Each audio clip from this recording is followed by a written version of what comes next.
La suite de ce grand matin avec justement notre invité de ce matin, l'invité spécial du Face à Face, Jackie Moifo, qui est avec nous en direct et en duplex du côté de Paris. Avec lui, justement, on tentera donc de décrypter l'actualité.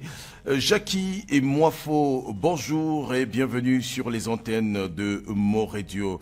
Jackie Moifo, vous êtes justement journaliste. Et bien sûr, avec vous, nous allons parler d'un certain nombre de choses. Jackie, bonjour. Bonjour Menjomo, bonjour à tous les auditeurs de Radio Mo. Vous êtes journaliste audiovisuel. Comprendre le sens avant l'entame. C'est quoi un journaliste audiovisuel?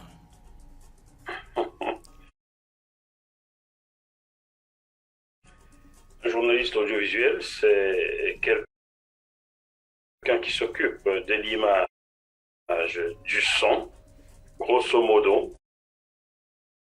C'est ça un journaliste audiovisuel, contrairement à un journaliste radio, anciennement en radio, qui s'occupait du son, et un journaliste de la presse écrite s'occupe de l'écrit. Voilà comment je peux définir le mot journaliste audiovisuel pour l'enfant qui fait CM2. Très bien. Jackie Moifo, ce matin, nous sommes en duplex avec vous sur un sujet brûlant de l'actualité, mais également l'actualité passée.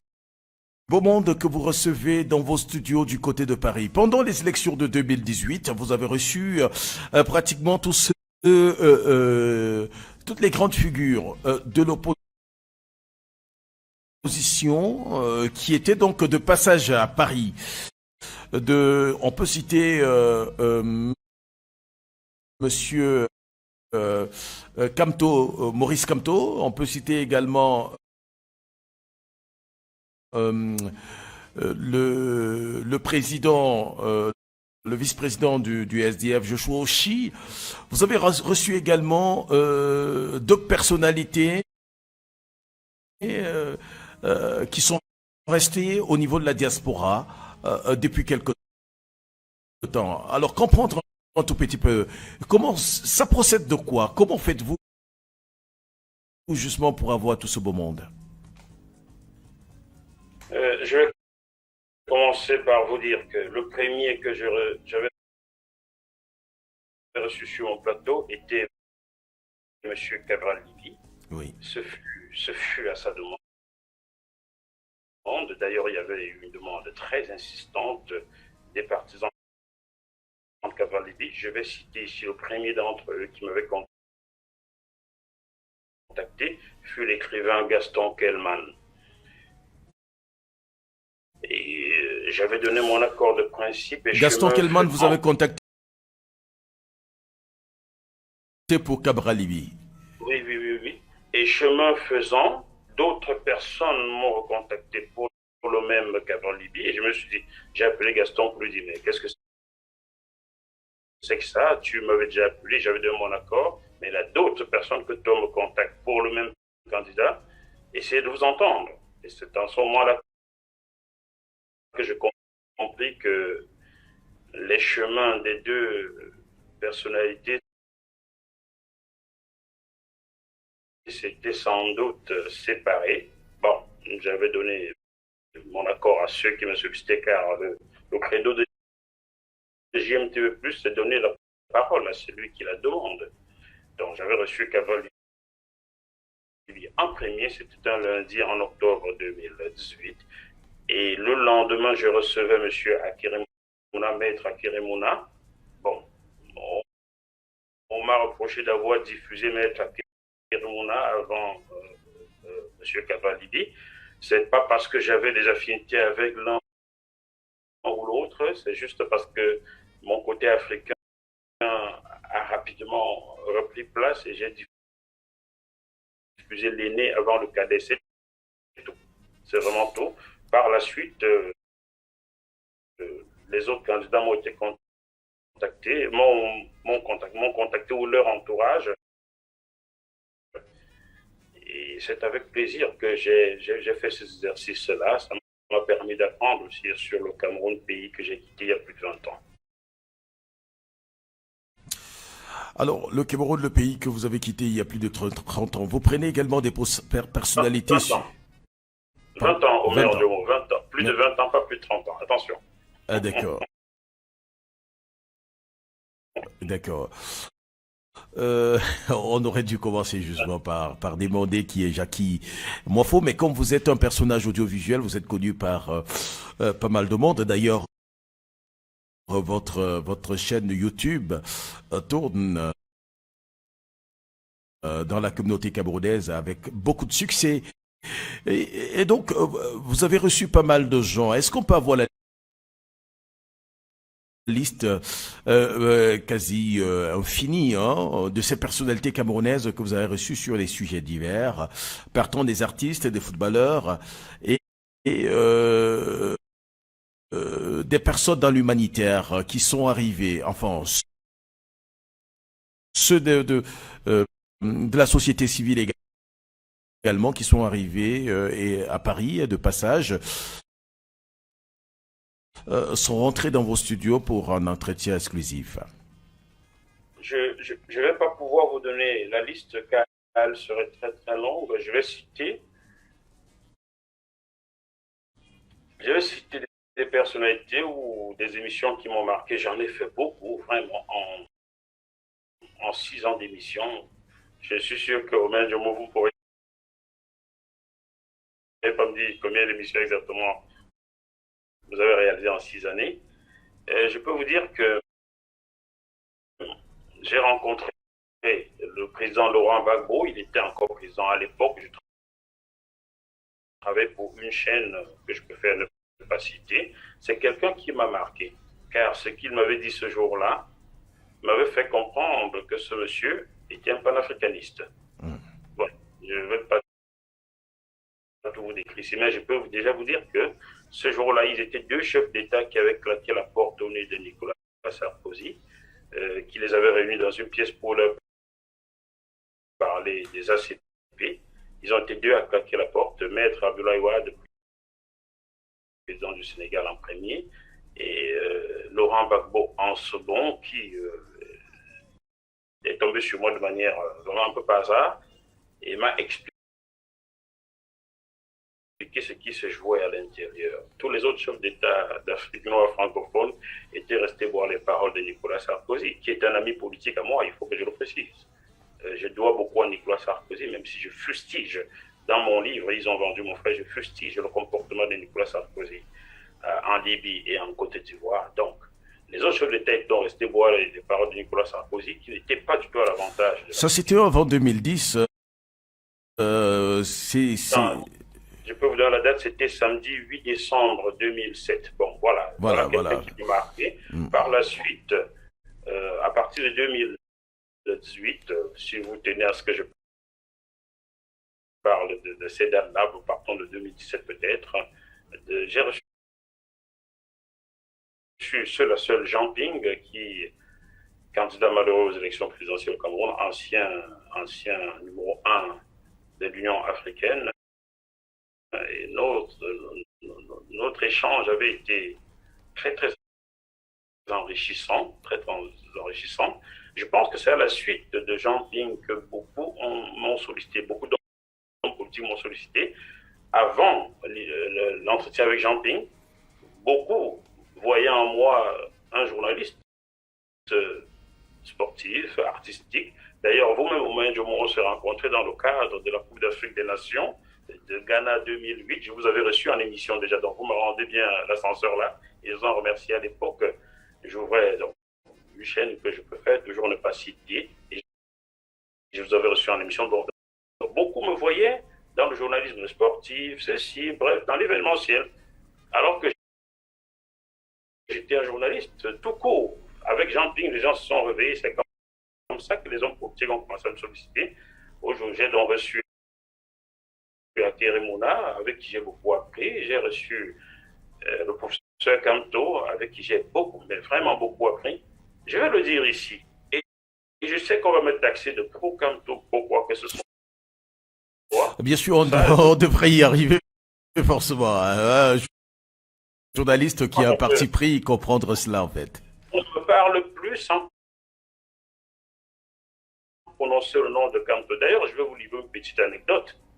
Le jour où je reçois M. Kavalivi, en octobre 2017, donc, lorsque je redescends le accompagner, il me dit, Monsieur Moifo, on m'a dit que vous êtes proche de M. Kamto. Je lui dis, pardon, c'est avec ça que vous comptez diriger le Cameroun? M. Kamto, je ne le connais pas, je ne l'ai jamais vu. J'ai entendu parler de lui en février 2012 à la Cour de justice de la Haye, quand le président de la Cour, M. Tom Kala, nous avait reçus. C'est lui qui me parle de Maurice Kamto. Le président, il a beau. Vous savez, Tom Kala, c'est un Américain. Hein? C'est un slave. Il est blanc, il est grand de taille, très grand de taille, style 1m95. C'est un blanc. Venu des pays slaves qui me parle de Maurice Kamto en mars, février ou mars 2012 à la haie, quand il nous reçoit. Donc je ne connaissais pas. Donc, lorsque je reçois Kavalivi, je n'ai jamais vu M. Kamto. Ce n'est que 8 mois après, hein, je crois 8 mois, en mai, le 21 mai 2018, M. Kamto vient en émission chez moi. Depuis ce jour, je ne l'ai jamais revu. Donc on peut dire ce qu'on veut. Je suis proche, non, je ne suis pas du tout proche. Il m'a marqué. Donc vous êtes sympathisant du MRC ou alors vous êtes admiratif de M. Maurice Kamto? Je savais que vous alliez arriver là, car chaque personne au Cameroun veut comprendre si je suis sympathisant du MRC. Non, je suis sympathisant d'aucun parti. Le seul parti politique pour lequel j'ai été élu, je dis bien élu interne, c'est l'UMP, qui est un parti politique français. Je fus élu à l'UMP le samedi 15 novembre 2008 en tant que représentant des nouveaux adhérents. Et dans la foulée, on me nomma responsable des jeunes actifs de ma circonscription. J'ai donc cumulé 2 postes au sein de l'UMP, postes électifs et nominatifs. C'est le seul. Je n'ai jamais milité dans un parti au Cameroun. Je suis sympathisant d'aucun bord politique. Je fais un travail de journaliste avec critique, bien entendu. Alors, permettez-moi de vous glisser cette question. Comment comprendre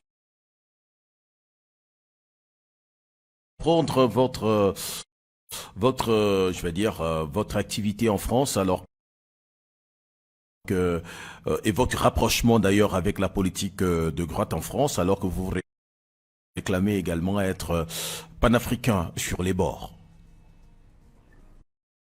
Pensez-vous qu'il y a une différence entre la droite et la gauche en France?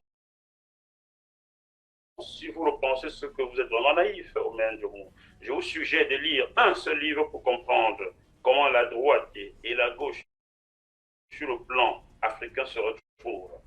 Lisez le livre L'envers de la dette de feu François-Xavier Verschave, publié en 2020, livre qui fut d'ailleurs interdit en France, pour que j'ai une copie dans les mains. On passe ça sur les manteaux pour le glisser. Quand il s'agit de l'Afrique, il n'y a plus de politique de droite ou de gauche en France. Et puis, soyons sérieux. Alors, vous vous mettez au service de la France et vous êtes panafricain, tout court. Voilà la question. Comment comprendre cela? Je peux vous dire, quand vous avez quelque chose à réclamer à quelqu'un, si vous n'allez pas le voir, vous allez voir le voisin, vous n'aurez pas ce que vous réclamez. Je suis panafricain. Je le dis aux hommes de droite en France. D'ailleurs, je vais vous glisser une autre anecdote. Quand je fus élu au sein de l'UMP, on me demandait un jour d'aller à Colomber les 2 églises, m'incliner sur la tombe de Gaulle. Et ce jour, j'avais répondu ceci. Nous étions à Neuilly-sur-Seine, ville de Nicolas Sarkozy. J'avais répondu avec un camarade élu ceci. Lorsque je regarde mon passeport, oui, pour la France, le général de Gaulle était un grand homme, mais en regardant la couleur de ma peau et mes origines bamileke, c'est la pire des crapules que la France a créée. Il y avait eu un tollé. Un tollé. Je leur avais dit, qu'est-ce que vous savez du génocide bamileke, vous? Vous n'en savez rien du tout. Qu'est-ce que vous savez du départ de Gaulle d'Afrique centrale pour Londres, oui, à son appel du 18 juin 1940?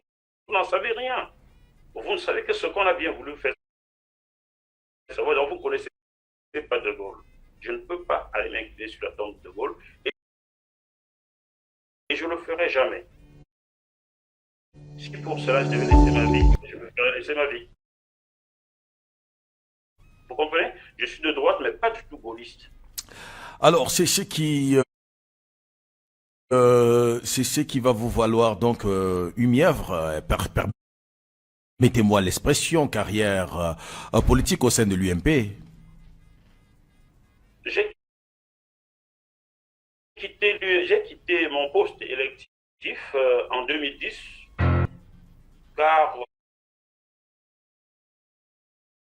mon métier me manquait. Il faut dire que je quitte le journalisme après la CAN 2008. Et, 3 jours après mon retour en France, mon épouse décède brutalement. Je culpabilise en me disant j'aurais été là, que j'aurais peut-être vu des signes. Et là, je quitte le journalisme, j'embrasse une carrière politique que je vais vite abandonner parce que mon métier de journaliste me manquait. Et je dis à Ramayad, avec qui je siège à l'époque, bon, Rama, écoute, je vais reprendre une carte de presse. Je ne peux pas, les deux ne peuvent pas aller ensemble.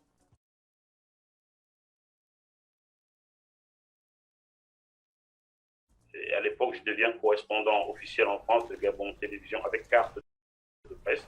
Je ne peux donc pas rester un élu politique. Donc, je quitte le parti et je quitte mon poste électif. Voilà. Jackie Mofo, notre invité spécial de ce matin, journaliste audiovisuel et écrivain également. Revenons sur le livre que vous avez publié il y a de cela quelques temps déjà sur Ils ont vendu mon frère. D'où vient comprendre cette inspiration? Qui a vendu votre frère? Le système. Ce ne sont pas les Arabes libyens qui ont vendu mon petit frère, c'est le système. Et tout le monde est coupable dans ce système-là.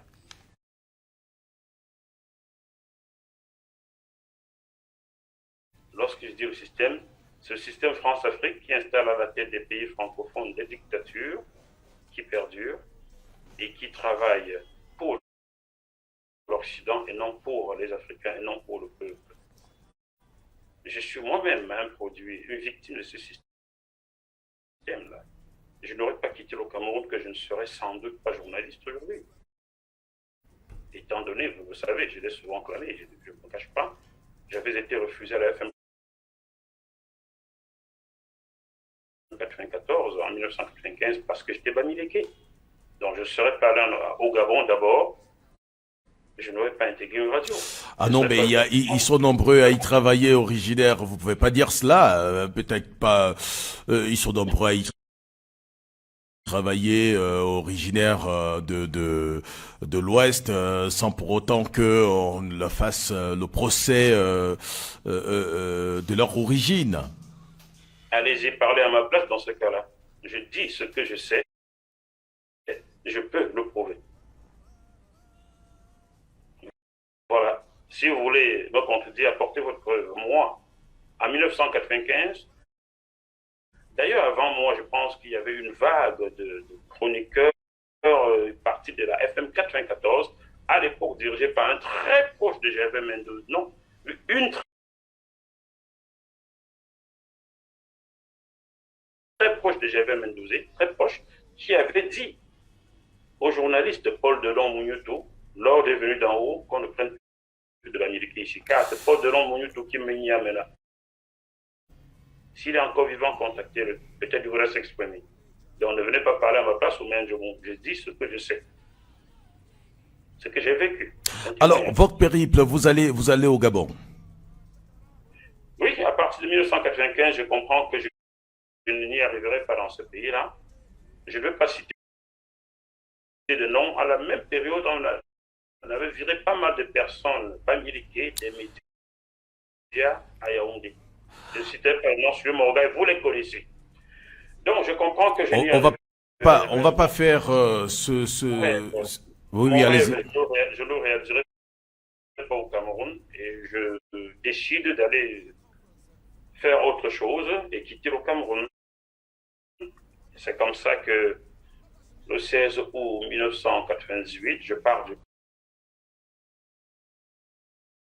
Cameroun dans un bateau. C'est écrit dans mon livre, ils ont vendu mon frère pour ceux qui veulent avoir ce pan de mon parcours. Procurez-vous le livre, tout simplement. Je vais au Gabon où, sans rien demander, on se rendra compte que j'ai du talent et on vient là me chercher pour animer sur une radio. Arsène Zemba, qui était sur Africa numéro 1 à l'époque et sur Génération Nouvelle, s'il est encore vivant, vous le contactez au Gabon. On animait ensemble le DJ du jour.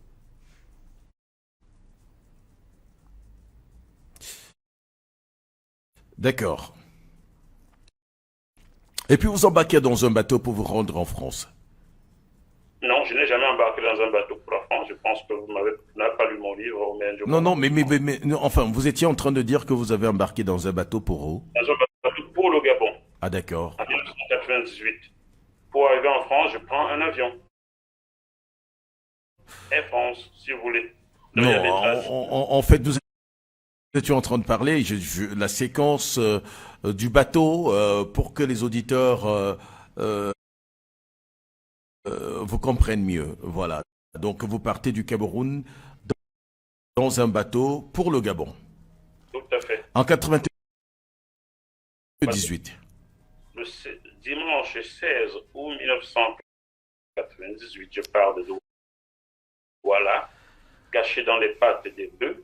C'était un bateau marchandise. Car à l'époque, le Gabon refoule tout bateau qui amène des clandestins au Gabon. Donc, je pars de manière clandestine au Gabon. Voilà, ce fut extrêmement difficile. J'atterris dans un pays où je connais personne. Je vais en aventure. Et le bateau a failli chavirer à 2 reprises. À un moment, on s'est fait des adieux. Je me souviens du matelot René Ngabamoun, qui avait favorisé ma montée à bord car c'était interdit. C'est lui qui me cachait dans les pattes des bœufs. Je pars du Cameroun. Alors, Dans les pattes de bœuf. oui, je vous passe les détails des bœufs sur moi et tout et consort. je, je fuyais la misère, je fuyais le refus de rêver d'un jeune au Cameroun. J'allais chercher meilleur ailleurs et même si le Cameroun me manque souvent, je ne regrette pas d'être parti car je ne serais pas parti. Nous ne serons pas là aujourd'hui, vous me connaîtrez sans doute pas. Je n'aurais pas fait ce que vous appréciez ou désappréciez chez moi. Oh, oh, qui sait, Jackie Moifo, qui sait, lorsqu'on sait que dans ce pays, il y a beaucoup de milliardaires qui sont originaires de votre région et qui ont vu le jour sur l'air dans cette république sur les 30 dernières années. Donc, qui sait, Jackie? J'en connais quelques-uns. J'ai refusé de faire une émission sur l'un qui est du même village que moi, qui est jeune, plus jeune que vous et moi. Oui. Ah, j'ai été appelé en Suisse par un Suisse qui se plaignait de ce que celui-là lui a fait. Je ne citais pas son nom. S'il suit vos émissions, il va savoir. On m'a donné de l'argent. On voulait que je fasse une émission sur lui. Je l'ai contacté.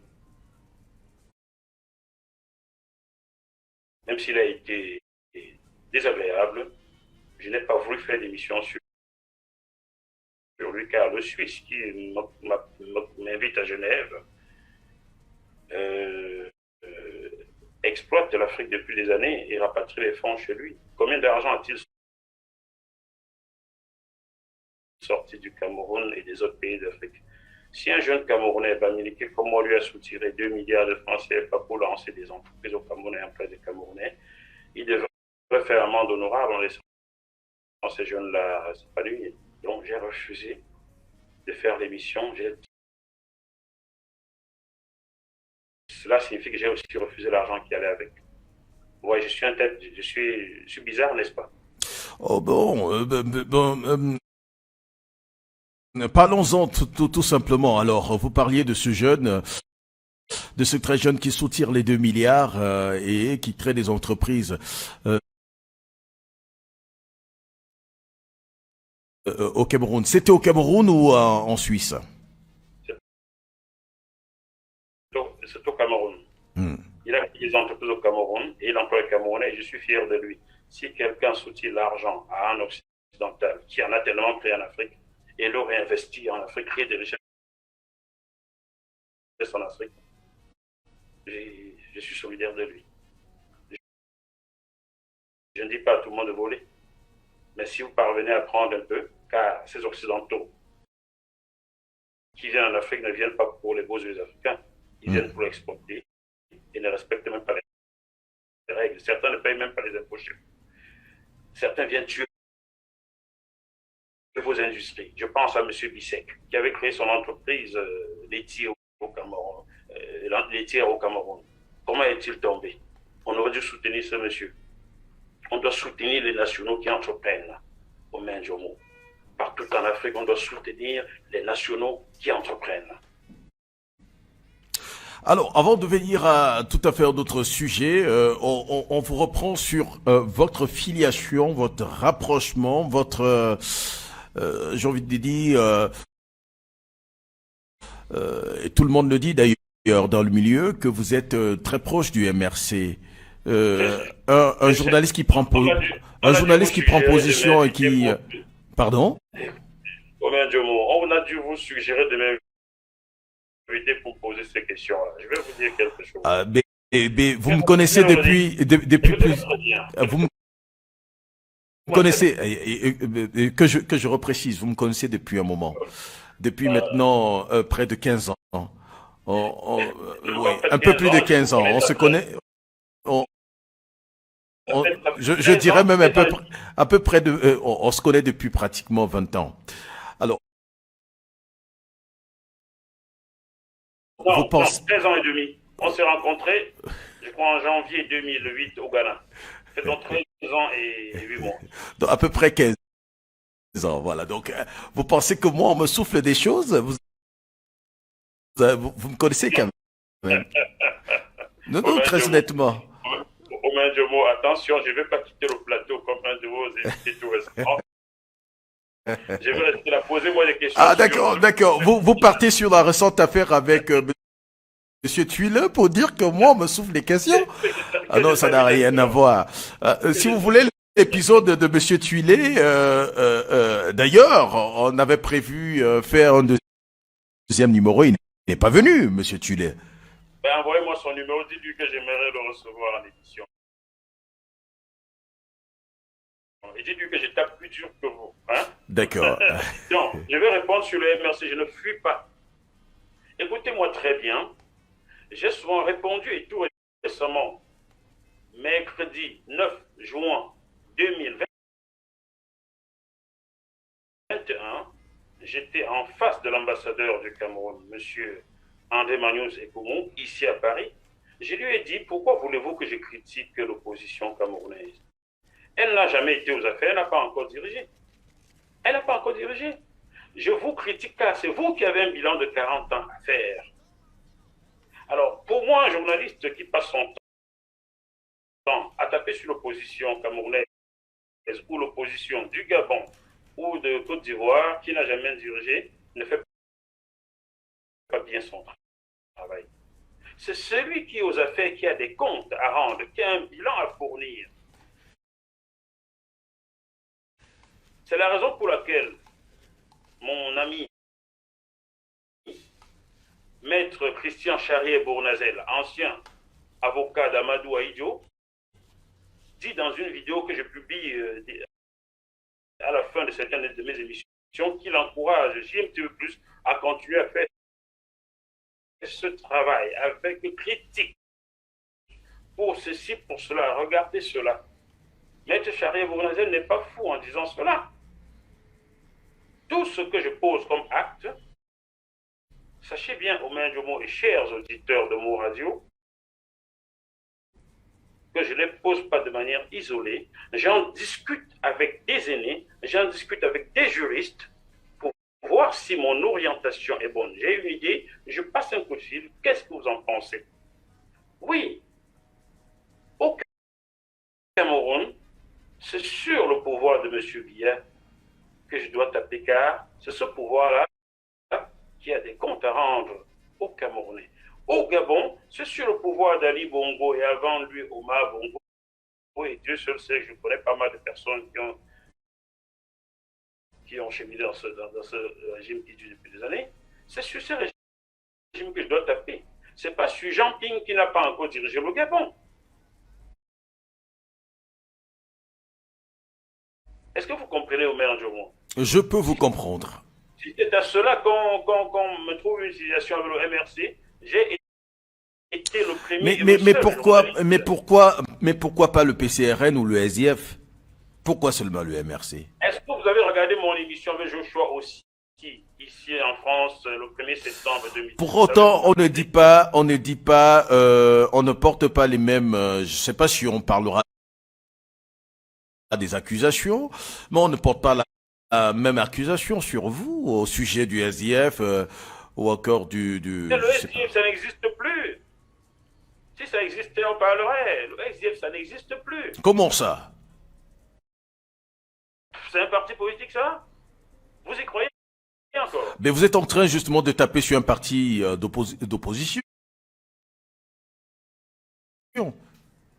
C'est un parti qui n'existe plus, c'est un parti mort. Vous refusez de taper sur les partis politiques d'opposition, mais vous venez exactement de le faire. On ne tire pas sur l'ambulance, Omer Ndjomo. Mais c'est ce que vous êtes en train de faire exactement en déclarant que le parti, le SDF est un parti mort, alors que le parti vit encore, a un président, un vice-président et les présidents régionaux, à même, mais bien sûr, à même des maires et des députés. Il y a une négociation qui est entre le SDF et le parti au pouvoir. Vous me parlez de ça? S'il vous plaît, passez à autre chose. Là. Parlez d'autre chose. Le SDF, le PCRN, pour moi, ce n'est pas des partis politiques. Qu'est-ce que ça apportera quel changement à la vie d'un Camerounais? Mais vous voyez bien que vous faites une sélection entre les partis d'opposition et les partis d'opposition. J'ai le droit de penser ou pas? Ou bien vous m'enlevez le droit de penser? À ce moment-là, donc, assumez qu'on vous trouve des accointances avec le MRC. Trouvez ce que vous voulez. Ça ne me pose aucun problème. Mais je vous fais remarquer que quand il a fallu taper sur le MRC, c'est sur votre radio que j'ai déclaré il y a 3-4 mois que le vrai problème au MRC, ce sont Alain Fouguet et Henri Dioko. Et je dénonce Henri Dioko tous les jours. Rassurez-moi, il est toujours du MRC Henri Dioko ou bien il est d'un autre parti? Très bien, justement. Dites-moi, Henri Dioko est-il du MRC toujours ou pas? Dans le prolongement de ce que vous dites, parlons-en. Il y a donc une campagne que le MRC vient de lancer. C'est une campagne spéciale rentrée scolaire pour les enfants des prisonniers, des détenus de cette formation politique-là. Beaucoup de gens disent craindre justement à nouveau un bug informatique sur ce crowdfunding, enfin je vais dire, c'est le levée de fonds et de biens que lance le MRC. Pourquoi vous me poser cette question-là. Je ne suis pas membre du MRC. Posez-leur la question. Vous avez le numéro de Maurice Kamto, je crois.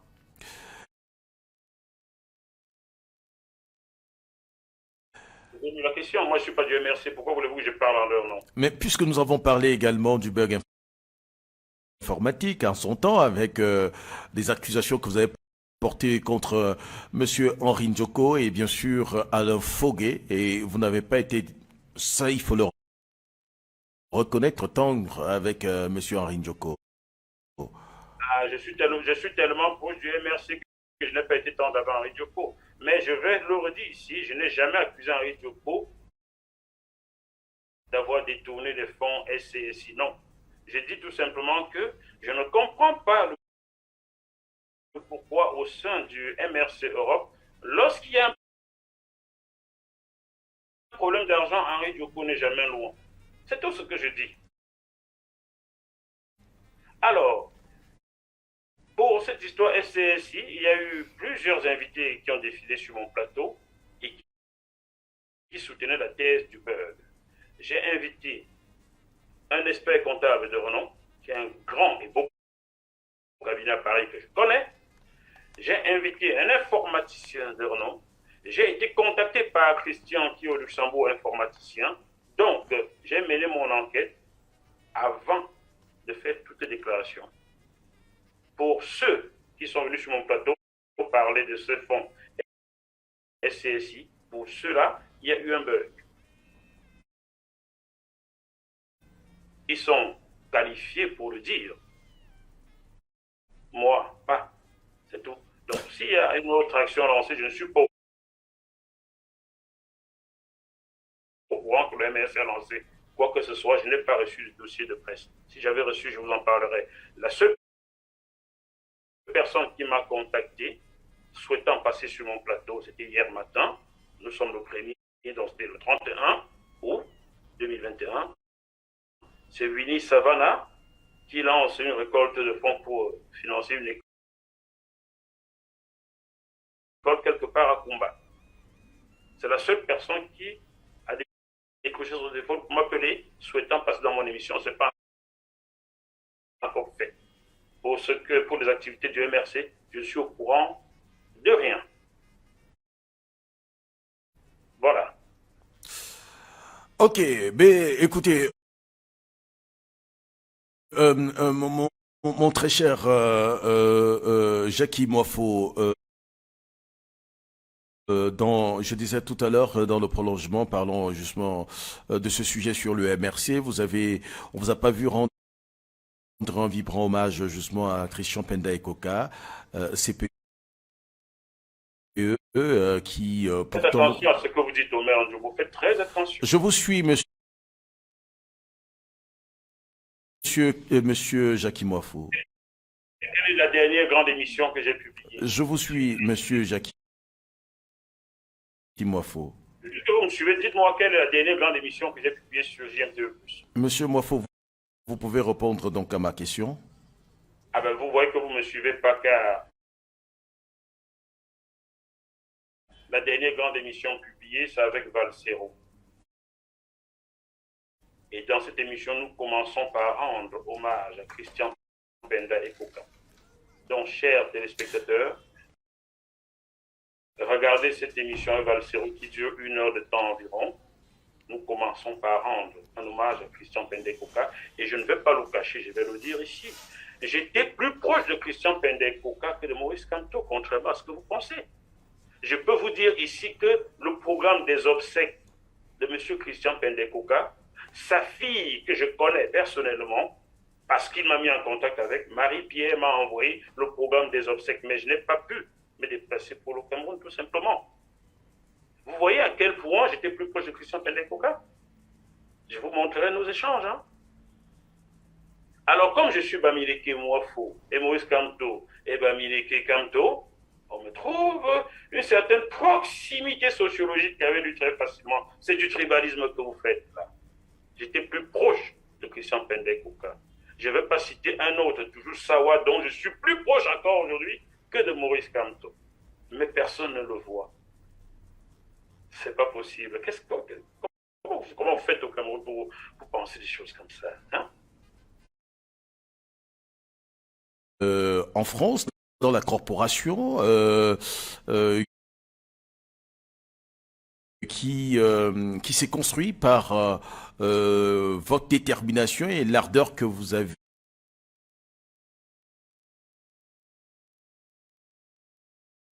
à mettre à ce que vous faites, et notamment la construction de votre entreprise JMTV+. Venons-en d'abord à JMTV+. Ce média en ligne, très référencé sur le numérique. Vous êtes euh, quand même satisfait de votre bébé? Je suis satisfait de ce que JMTV Plus a produit depuis ces dernières années. Je sais que je pourrais faire mieux. Hein. On doit jamais s'arrêter de travailler et d'évoluer. Donc, je peux encore m'améliorer. Les chiffres parlent pour moi, car en 4 ans, je dois être autour de 16 à 17 millions de vues officiellement, car je suis très piraté au Cameroun, en Centrafrique, bref, dans les pays d'Afrique noire francophone, le Gabon, la Côte d'Ivoire, je suis très piraté. Donc lorsque je vois 17 millions, il faut les multiplier par 4 peut-être. J'en veux pour preuve. L'année dernière, en 2020, Maître Yondo Black a mis en demeure 3 télévisions au Cameroun qui piquent, qui volent mes sujets diffusent sans autorisation, sans payer mes droits. Il s'agit de Vision 4, Afrique Média et Canal 2 que vous connaissez très bien car vous y avez travaillé. Et vous savez quel cadeau j'ai fait à Canal 2 du temps où vous y étiez. Donc que Canal 2 pique mes sujets, je diffuse sans demander mon autorisation. C'est une honte vu ce que j'ai donné gratuitement à Canal 2. Donc voilà 3 médias mis en demeure par Maître Yondo Black au nom de JMTV+. Je ne compte pas ceux qui téléchargent et qui se le partagent. Donc je suis sûr d'avoir fait Obama en 4 ans, mais Obama, ça c'est gentil, 70 000 vues Obama. 70 millions, pardon, Obama. Voilà. Donc, 70 millions de vues, Obama. Obama, c'est une certitude. C'est une certitude, car les chiffres uniquement de YouTube tournent autour de 16-17 millions aujourd'hui. Rien que YouTube. Et vous savez, il y a la médiamétrie chez Google. Hein, donc chaque année, je peux vous dire que l'année dernière, malgré le Covid, malgré le fait que j'ai peu travaillé, j'ai fait 6 200 000 vues sur YouTube. Donc j'ai les chiffres envoyés par Google. Je peux donc les mettre à votre disposition. Ce n'est pas moi qui les écris, c'est Google qui les publie. Alors, juste pour la gouverne des jeunes entrepreneurs du numérique et des médias, combien justement cette activité aura généré en termes de, je vais dire, de flux financier? Votre projet, bien entendu. Omer Ndiomo, Bamileke comme moi, vous aimez l'argent, hein? Non, ça je n'aime pas grand-chose. YouTube ne paye pas grand-chose. Hein? Il faut le savoir. Certains pensent qu'en allant sur YouTube, on gagne. Oui, peut-être vous qui êtes en Afrique centrale, lorsque vous avez 400 euros de revenus YouTube par mois, c'est beaucoup d'argent au Cameroun. Mais chez nous en France, on ne paye même pas un loyer. Donc pour nous, qui vont en Occident, nous ne gagnons pas grâce à YouTube, hein, du tout. Hein. Les revenus de GMT+, viennent d'ailleurs. Voilà. Alors, poursuivons justement avec vous, Jackie Moifo. Alors, l'affaire entre Canal 2, Afrique Média et bien sûr Vision 4, où en êtes-vous après la mise en demeure? Est-ce que le procès, ou alors avez-vous finalement eu gain de cause? Il n'y a pas eu de procès. Je n'ai pas encore déposé une plainte. Je laisse du temps. Vous savez, lorsqu'on dit à quelqu'un, attention, voilà, tu m'as fait du tort, on lui laisse le temps pour réagir. S'il ne réagissait pas un jour, ma plainte, je la déposerai. Je peux vous dire, à titre d'exemple, je peux le dire, je suis locataire de mon appartement à Paris. Cela fait 16 ans que j'attends des travaux à l'intérieur. Mon bailleur n'a rien fait. Je continue de payer mon loyer, toutes mes charges. Je viens seulement de les assigner en justice 16 ans après. Après avoir fait venir le service d'hygiène, fait venir l'huissier, fait venir tout ce qui fait venir. 16 ans de patience. Donc, Je suis quelqu'un de patient, plutôt patient. Donc, avec les médias au Cameroun, puisqu'ils ne se décident pas à me passer un coup de fil pour qu'on arrange cela, ben, peut-être, je dis peut-être, ça finira devant un juge un jour, en espérant que la justice me rende justice. Car c'est palpable, les preuves sont là, ça ne se discute pas.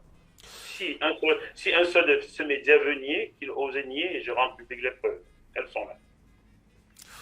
Alors, justement, les projets à venir de JMTV+, le déploiement de cette chaîne de télévision, aussi bien en France qu'en Afrique, peut-on en savoir un tout petit peu plus? Je compte rester sur le net longtemps, car avec le net, je m'adresse plus facilement aux gens partout dans le monde entier. Si je me mettais en chaîne de télévision normale, je pense que j'aurais moins d'influence. Donc je compte rester sur le net très longtemps. GMTV Plus va se développer sur des nouvelles plateformes qui arrivent. Je ne vais pas tout de suite leur faire la pub, mais sachez qu'il y a un grand inventeur camerounais, d'origine camerounaise. Pour ceux qui me suivent, je l'ai interviewé à Dubaï il y a 10 mois, bientôt un an donc. Il arrive avec de gros projets et JMTV Plus en fera partie, d'une manière ou d'une autre. Il y a un autre grand inventeur américain qui vient en Floride, qui arrive avec un autre grand projet, et JMTV Plus en fera certainement partie. Donc je dis cela pour que si on devait taper sur le Cameroun, pourquoi tu laisses passer JMTV Plus? Sachez que le plan B est déjà activé. Voilà. Voilà, au moins du mot. JMTV+, chaîne de télévision numérique qui se porte plutôt bien dans l'espace francophone et qui entend donc augmenter sa présence sur ce segment-là avec son promoteur du nom éponyme, Jackie Moifo, JM, qui est notre invité spécial ce matin dans le cadre de cette émission. Alors, on vous prend pour ces 5 dernières minutes sur l'actualité du Cameroun. L'actualité est dominée par le vaccin AstraZeneca qui serait arrivé, qui serait donc périmé, près de 5000 doses périmées au Cameroun. C'est ça l'actualité dans notre pays. Quand vous écoutez cela, qu'est-ce que ça vous fait venir à l'esprit? Je dis simplement que les autorités des pays africains, pas que le Cameroun, refusent d'entendre, refusent de voir. Si les gens me suivaient, en début 2019, M. Éric Fioril, français vivant dans des îles quelque part, m'avait donné une interview dans laquelle il disait « Africains,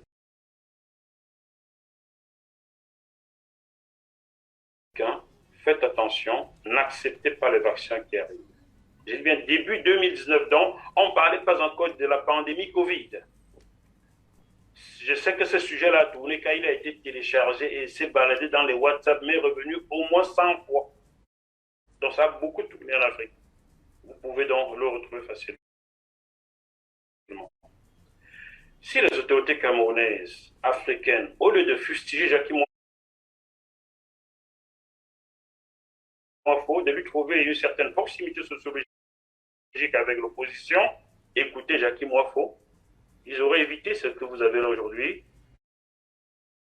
Vous pensez que l'Occident crée des vaccins, venez vous les donner cadeau parce qu'ils vous aiment beaucoup? Vous connaissez un seul pays d'Occident qui aime un pays africain? Ils aiment les richesses des Africains, ils n'aiment pas les Africains. Alors, en fait, on parle donc de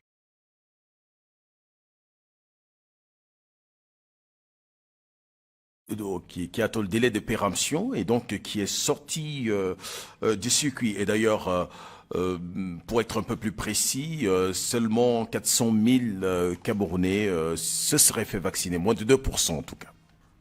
En tout cas, je ne vais pas dire qu'ils ont bien ou mal fait, mais faites attention. Aujourd'hui, tout ce qui va contre la loi édictée par l'OMS est sanctionné.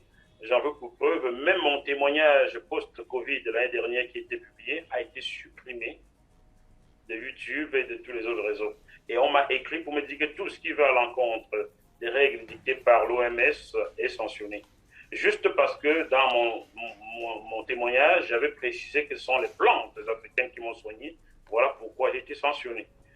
Donc, si on sanctionne quelqu'un qui n'a pas dit de mal, qui a juste indiqué comment il s'est fait soigner, posez-vous des questions. Donc, si j'ai un conseil à donner aux Africains, vous avez tout dans les plantes chez vous. Et beaucoup de ces plantes-là remontent en Occident pour créer un médicament qu'on vous revend. Vous avez tout là-dedans. Mais Dieu du bien-être, donc, respectez, mais ne soyez pas faux. C'est tout. Voilà, donc sur ce sujet, on poursuit en parlant justement du scandale financier au Cameroun autour de la pandémie à Covid-19. Vous en avez parlé justement avec certains de vos invités sur les plateaux de JMTV+. On va vous entendre vous particulièrement sur ce sujet. J'ai lancé un appel à monsieur le ministre de la Santé du Cameroun, qui ne m'a jamais répondu. Peut-être il y a un mot non écrit au sein du gouvernement camerounais pour qu'on ne prenne pas la parole sur JMTV+. Mais après, arrêtez de m'accuser d'être journaliste de l'opposition, car lorsque je vous donne la parole, vous ne la prenez pas. Les seuls RDPC qui ont pris parole sur mon plateau sont Samuel Motte, que je salue, et avec qui je suis toujours en contact, Pascal Charlemagne Messanga Nyamding, que je salue, avec qui je suis toujours en contact. Je peux vous dire que je connais jusqu'à l'un des enfants de Pascal, je connais jusqu'à sa sœur et nièce à qui je parle. Vous comprenez? Donc, je ne suis pas réfractaire à être en relation avec tel parce qu'il est tel. Bon, non, nous sommes tous enfants du Cameroun et à un certain moment, on devra se parler. Donc, j'ai des amis au RDPC à qui je parle. Je peux même vous dire que lors du décès de ma maman en 2009, l'hôtel dans lequel je dormais était payé par un député du RDPC, qui est un ami, qui sait où j'habite, qui mange avec moi. Si j'ai mangé le serpent en commando, c'est parce que cet ami m'y a amené manger du poste de serpent. Vous comprenez? C'est pas parce qu'il est du RDPC qu'il sait d'être mon frère. Il est mon frère. Mais nous avons des points de vue divergents. Donc, j'ai donné la parole à monsieur le ministre de la Santé, qui ne m'a jamais répondu. Nos échanges sur WhatsApp sont là. D'ailleurs, très peu de personnes acceptent, au sein du régime, acceptent de venir en interview chez moi. Il paraîtrait que je serais subversif ou dur en interview. Qu'est-ce que vous en pensez, vous, Omer Diogo? C'est vous qui le dites, monsieur Jackie Moffo. De toute façon, je vous suis personnellement. Vous savez, on s'échange des sujets et puis on est très proches. Maintenant, libre à vous de faire des choix qui vous conviennent. Donc, Jackie Moffo, cet entretien tire à sa fin. Je souhaiterais également vous intéresser à une actualité au Cameroun, l'inauguration du centre d'émission et de fabrication des passeports, qui serait donc... Pardon? Ben ouais. Centre de comment? De production des passeports. D'accord. J'espère que les Camerounais auront désormais leur passeport en une seule semaine. J'espère que les Camerounais auront désormais leur carte. C'est une avancée quand même, non? En 48 heures, vous avez donc votre passeport qui vous est délivré. En payant combien? 110 000 francs CFA? Très bien. Vous savez combien coûte le passeport américain? Moins de la moitié de 110 000 francs CFA. J'ai fait une émission là-dessus il y a 2 mois. Donc, si vous l'avez loupé, regardez sur JMTV+, l'émission avec Alain Bellati, où je vous donne les prix des passeports. Vous savez combien coûte le passeport en Côte d'Ivoire? 40 000 francs CFA ou 70 000 francs. Au Gabon, 55 000. Au Sénégal, 20 000 francs CFA. Jusqu'il n'y a pas très longtemps, on était à 55, voire 75 000. En France, j'ai vu le passeport coûte 86 euros. En France, CFA, ça doit être autour de 60, 70 000, je ne sais pas combien par là. Pas plus de 100 000 en tout cas, ça n'atteint pas. Le passeport camerounais coûte 110 000 francs CFA. Quelle peut être la différence alors? Pourquoi ces pays ne mettent pas le passeport gratuit finalement, si tant est que c'est de la philanthropie ou alors faudrait pas dépenser de l'argent? Qui a parlé de philanthropie? On vous dit tout simplement, le passeport, l'obtention d'un passeport est un droit régalien. Bon, si Il c'est faut un droit arrêter déboursé déjà près de 50 000 francs. attendez, Robin Jomo. Il faut arrêter d'en faire un commerce. Voilà, je peux vous dire que je me suis beaucoup battu pour que les Camerounais obtiennent leur passeport. La dernière en date, c'est la petite Ngono Essengue, qui est ici en France, au sud de la France. 2 ans que sa mère attendait son passeport. La petite circulait avec un permis de circuler parce qu'elle était mineure. Le 16 janvier, elle est devenue majeure. Il fallait son passeport pour lui établir un titre de séjour afin qu'elle continue les études. 2 ans, sa mère attendait le passeport. C'est moi qui ai fait sortir le passeport en envoyant quelqu'un rencontrer M. Martin Bangangeli. Le passeport est remonté ici en mai. Jusque-là, on l'a pas remis à sa mère. J'ai dû aller rencontrer M. l'ambassadeur pour récupérer moi-même le passeport de la petite Ngono Essengue. Vous voyez, elle ne s'appelle pas Kamto, hein? Elle s'appelle Ngono Essengue. Je suis allé récupérer son passeport et j'ai envoyé à sa mère. Vous voyez un peu? Pourquoi traite-t-on les Camerounais comme ça? Pourquoi les Camerounais n'ont-ils pas droit à une pièce d'identité normale comme tout citoyen dans un pays qui se respecte? Vous inaugurez un nouveau centre. J'espère que le business va s'arrêter, qu'il n'y aura plus d'officines à côté des ambassades pour vendre des passeports à 300 € ou 400. J'espère que tout ça va s'arrêter. Vous faites bien d'en parler. Et donc, vous avez fait également un commentaire sur cette structure qui s'est installée à Paris et qui offrait des services dans ce sens. Il y en a aussi à Douala, à Bali. C'est pas fini, c'est pas fermé, hein. Et vous savez qui sont derrière. Car l'argent qu'ils récupèrent, des gens haut placés, on leur parle là-dedans, comme disait quelqu'un dans cette émission aujourd'hui, parlant de corruption, le policier qu'on nomme à sa part, machin, tout et tout et tout. Oui, c'est une réalité. Faites disparaître la corruption au Cameroun et pensez au bien-être des Camerounais. C'est pour la raison pour laquelle je me bats. Alors, au lieu de me trouver une proximité avec l'opposition, regardez plutôt ce que je pointe du doigt. Le journalisme est fait pour ça. Dénoncer ce qui ne va pas bien afin que les gens prennent conscience. Et toute personne qui veut construire ne redoute pas le journaliste. Au contraire, le journaliste c'est son ami car il lui permet de se jauger. J'aurais aimé que vous me parliez de la rentrée scolaire et des prix qui s'envolent en taux. J'ai entendu des gens ce matin se plaindre. Mais tenez-vous bien, Omer Ndjomo. Il y a de cela 28 ans que j'avais fait un essai intitulé L'éducation au fond du naufrage, avec pour sous-titre La baisse du niveau scolaire au Cameroun. J'étais accompagné dans cela par le bontologue Vincent Boujeka. Au lieu de m'écouter, je fus pourchassé à l'époque. Et l'essai n'a jamais été publié, c'est dans mes cartons quelque part. Au lieu de pourchasser ceux qui pointent, je n'étais pas journaliste à l'époque, hein. Vous faites quand même un gros tapage autour de vos activités, donc vous grossissez quand même les traits, quand même, non? Omer Ndjomo, c'est peut-être parce que vous n'avez encore rien fait que vous trouvez que je grossis les traits. Faites déjà ce que moi j'ai fait et parlons-en, face caméra, vous et moi en ce moment-là. Vous voyez que vous sortez de vos gants, on se connaît. On se connaît très bien. Alors, Donc, n'essayez pas de m'insulter car vous pourrez j'ai juste parlé des traits que vous grossissiez et vous connaissez les chantiers sur lesquels. C'est là pour vous parler ainsi, hein. Si vous aviez fait quelque chose dans le genre, vous comprendriez.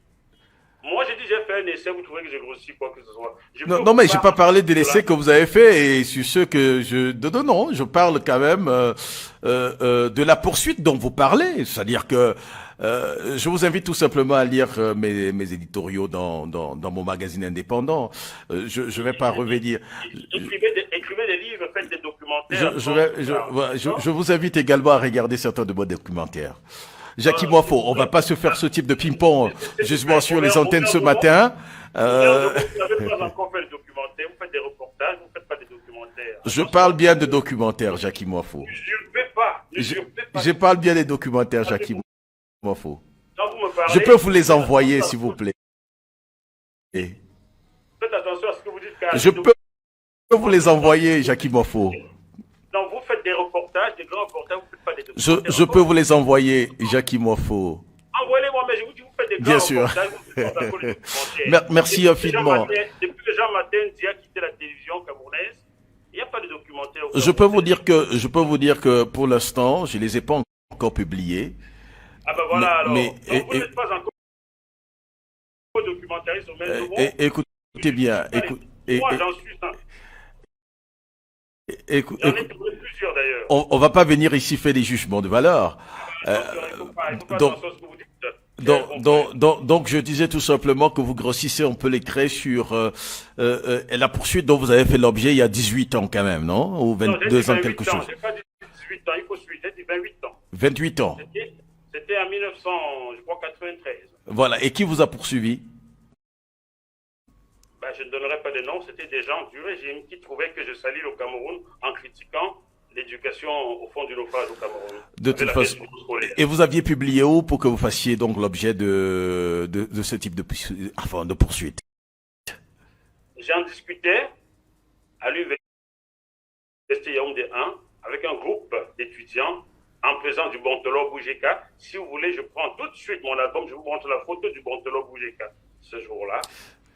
Et nous avons connu une descente de police. On en discute, on n'a pas encore publié. On est déjà menacé. Jackie Boifo, merci. Aussi les titres, je vous donne les photos, je vous les montre. Hein. C'est pas des... Vous savez qu'on se parle régulièrement de toute façon. Merci infiniment d'être venu dans ces séquences du ping-pong, du face-à-face, cet entretien non convenu, un peu polémique également, que nous montons tous les matins. Vous aimez bien cela, mais avec mon père, attention, vous ne polémiquez avec moi sur ce que j'ai dit. Il faudrait déjà tout le fassiez avant d'oser me mettre. Oh, Jackie, on reviendra pas là-dessus.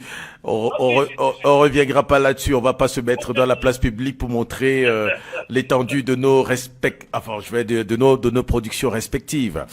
Merci infiniment d'être passé sur les antennes de cette radio. Je vous souhaite une bonne journée, Jackie. Bonne journée aux auditeurs de Radio Mo et continuez comme ça au Merjomo, même si c'est plus chaud. J'ai aimé être là et quand vous me réinviterez, je y reviendrai. Mais ne me faites pas attendre 35 minutes. Voilà.